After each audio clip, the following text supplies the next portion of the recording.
ഋഷി ഋഷി ഋഷി എണീക്ക് ഋഷി എണീക്ക് ഋഷി മോനെ ഋഷി മോനെ സിദ്ധു ഋഷി എണീക്ക് സിദ്ധു അയ്യോ മോനെ വേണ്ട. അയ്യോ, ഋഷി അയ്യോ സിദ്ധു മോനെ സൂക്ഷിച്ച്. ഗോപികെ ഗോപികെ സിദ്ധു. എണീക്ക് ഗോപികെ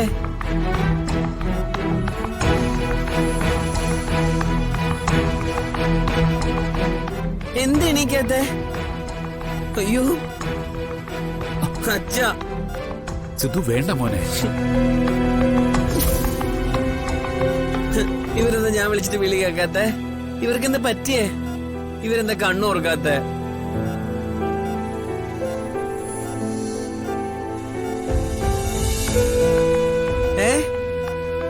മോനെ അവർക്ക് പറയച്ച ഋഷിയും ഗോപിക്ക് എന്താ കണ്ണു ഓർക്കാത്ത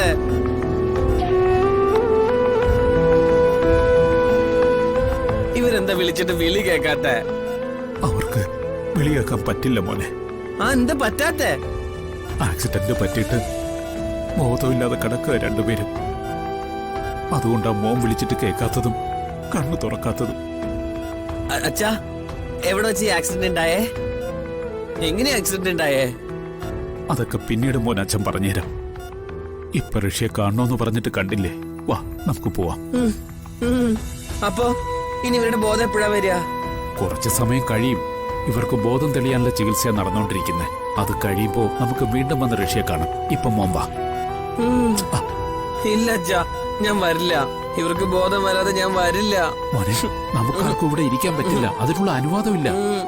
ഡോക്ടർ കണ്ട വഴക്ക് പറയും. വാ മോനെ. ഇല്ല ഞാൻ വരില്ല അച്ഛാ.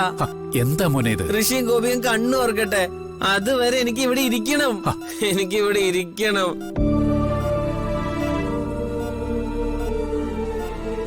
പ്ലീസ് അച്ഛാ പറയുന്നത് കേക്ക്. സാർ പ്ലീസ് ഇവിടെ കിടന്ന് ബഹളം ഉണ്ടാക്കരുത്. സോറി ഞാനിവനെ കൊണ്ടുപോയിക്കോളാം.